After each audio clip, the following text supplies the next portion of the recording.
Hola, buenas tardes. Mi nombre es Luisa María Colorado Muñoz. Soy estudiante de la Fundación Universitaria de la Arandina en el programa de licenciatura en Educación Infantil en el tercer semestre. Hoy les voy a hablar sobre el currículum. El currículum es un recurso pedagógico que emplean los docentes en el cual ellos implementan las metodologías, los fundamentos, los recursos, artículos y planes de estudio para así brindar una educación de alta calidad a sus estudiantes. También es un plan en el cual se desempeña un papel fundamental en la práctica docente. Aquí nos ayuda a llevar una organización, también un control en las actividades que se van a desarrollar a lo largo del proceso educativo para así poder llegar a las acciones para lograr ese objetivo que se tiene en el plan de estudios. En el currículum existieron varios aportadores. Hoy les voy a hablar sobre Ovidio de Crowley. Ovidio de Crowley fue un médico, psicólogo, pedagogo y docente belga. Como aporte al currículum de Crowley nos decía que el niño necesitaba aprender mediante el descubrimiento. Cuando el niño se ponía a descubrir cosas nuevas, el niño fomentaba unos intereses a algo, entonces el niño iba a interesarse por descubrir cosas más nuevas y así aprender más. La Edad Media empieza por Esparta, Atenas, Roma y Grecia, y estas fueron influenciadas por los filósofos de la época, es decir, Platón, Aristóteles y otros. Estos eran interesados por la educación según sus necesidades. En Esparta, los hombres eran educados para la guerra. En esta época les interesaba que los hombres supieran manejar un arma y así mandarlos a la guerra. En Atenas ya se vio que a los niños y a los jóvenes, que Atenas está aquí, los interesaban más que todo hacia el tema político. Ahí empezamos a ver la lógica, la gramática y la retórica. Y también aquí tenemos a Roma, que en Roma ya se tuvo una educación más de carácter elitista, es decir, que quien tenía derecho a una educación eran las personas que tuvieran un buen fin o estado económico, que eran como las personas más ricas de la época. Algunos representantes que podemos encontrar en la Edad Media fueron Juan Escoto, San Isidoro de Sevilla y San Agustín de Hipona.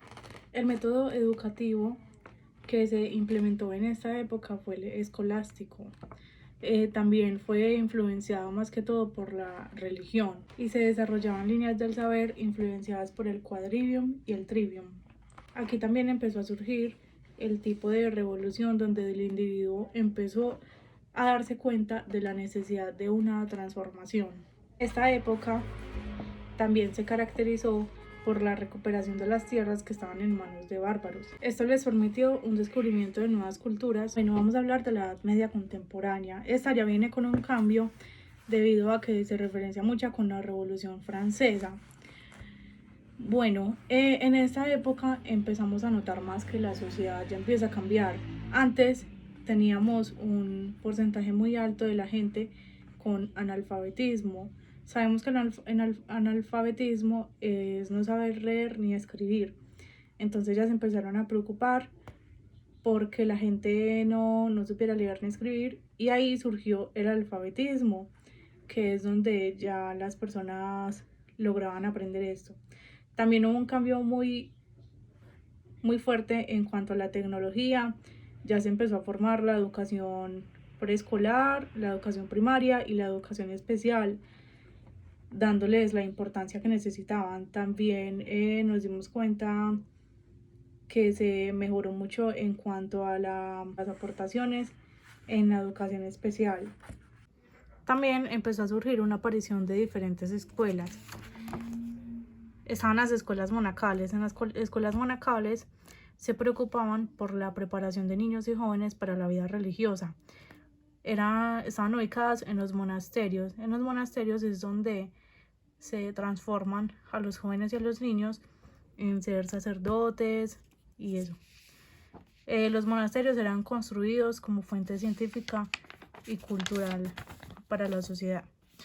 Las escuelas catedrálicas eran seminarios sacerdotales que se convertían en el tiempo en universidades o seminarios mejores. Esas las podemos ver todavía en este tiempo. La principal fuente de inspiración de sus escritos está orientado desde la Biblia. También podemos ver las escuelas paulatinas, que estas eran las instituciones que dieron origen a las universidades. Y prácticamente su plan de estudio se conformaba principalmente por la gramática, la retórica, la dialéctica, la lógica, y esta escuela estaba dirigida por eclesiásticos. Aquí empezamos a ver la escuela elemental. La escuela elemental era para niños de 7 a 8 años y esta era denominada como la primaria de hoy en día, y esta más que todo se preocupaba como por acompañar al individuo en el desarrollo físico, emocional y psíquico. La escuela media era de 12 a 15 años.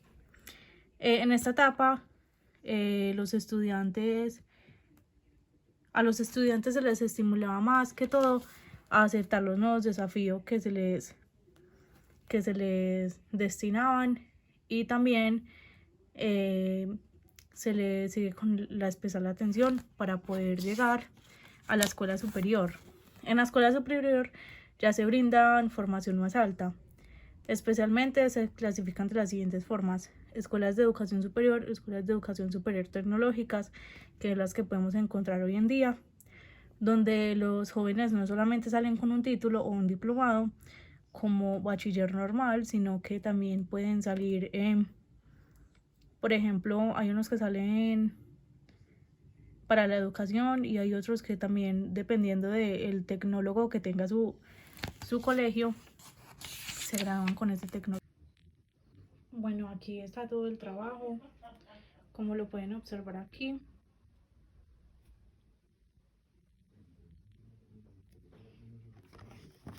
Y muchísimas gracias.